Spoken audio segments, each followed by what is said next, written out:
International air passenger traffic plunged 60% in 2020. With its latest economic impact analysis of COVID-19 now completed, ICAO has confirmed that international passenger traffic suffered a dramatic 60% drop over 2020, bringing air travel totals back to 2003 levels. According to ICAO data, as seat capacity fell by 50% last year, passenger totals dropped by 60% with just 1.8 billion passengers taking to the air during the first year of the pandemic, compared to 4.5 billion in 2019. The numbers also point to airline financial losses of $370 billion resulting from the COVID-19 impacts, with airports and air navigation services providers ANSPs losing a further $115 billion and $13 billion, respectively. The pandemic plunge in air travel demand began in January of 2020, but was limited to only a few countries.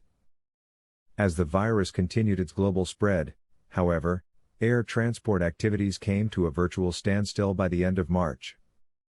With the wide-scale lockdown measures, border closures, and travel restrictions being set out around the world, by April the overall number of passengers had fallen 92% from 2019 levels, an average of the 98% drop-off seen in international traffic and 87% fall in domestic air travel.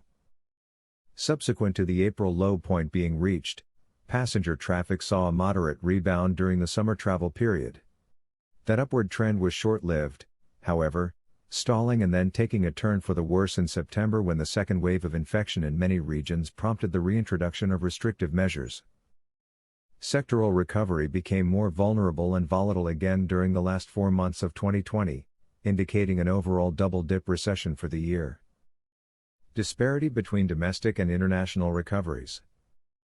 There has been a persistent disparity between domestic and international air travel impacts resulting from the more stringent international measures in force. Domestic travel demonstrated stronger resilience and dominated traffic recovery scenarios, particularly in China and the Russian Federation, where domestic passenger numbers have already returned to the pre-pandemic levels. Overall, there was a 50% drop in domestic passenger traffic globally, while international traffic fell by 74% or 1.4 billion fewer passengers. As of late May 2020, the ICAO Asia/Pacific and North American regions led the global recovery in passenger totals, largely due to their significant domestic markets. Europe saw a temporary rebound but trended downward dramatically from September. Latin American and Caribbean traffic saw improvements in the fourth quarter, while recoveries in Africa and the Middle East proceeded less robustly. Financial distress and grim outlook ahead. Paralyzed revenue streams resulting from the plunge in air traffic has led to severe liquidity strains across the aviation value chain, placing the industry's financial viability in question and threatening millions of jobs around the world. Cascading impacts have also been severe across tourism markets globally, given that over 50% of international tourists formerly used air travel to reach their destinations. The global $370 billion drop in gross airline passenger operating revenues represented losses of $120 billion in the Asia/Pacific, $100 billion in Europe, and $88 billion in North America, followed by $26 billion, $22 billion and $14 billion in Latin America and the Caribbean, the Middle East and Africa, respectively. The near-term outlook is for prolonged depressed demand, with downside risks to global air travel recovery predominating in the first quarter of 2021, and likely to be subject to further deterioration. ICAO expects any improvement in the global picture only by the second quarter of 2021, though this will still be subject to the effectiveness of pandemic management and vaccination rollout.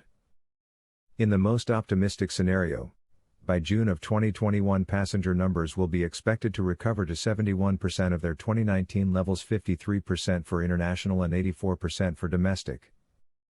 A more pessimistic scenario foresees only a 49% recovery, 26% for international and 66% for domestic.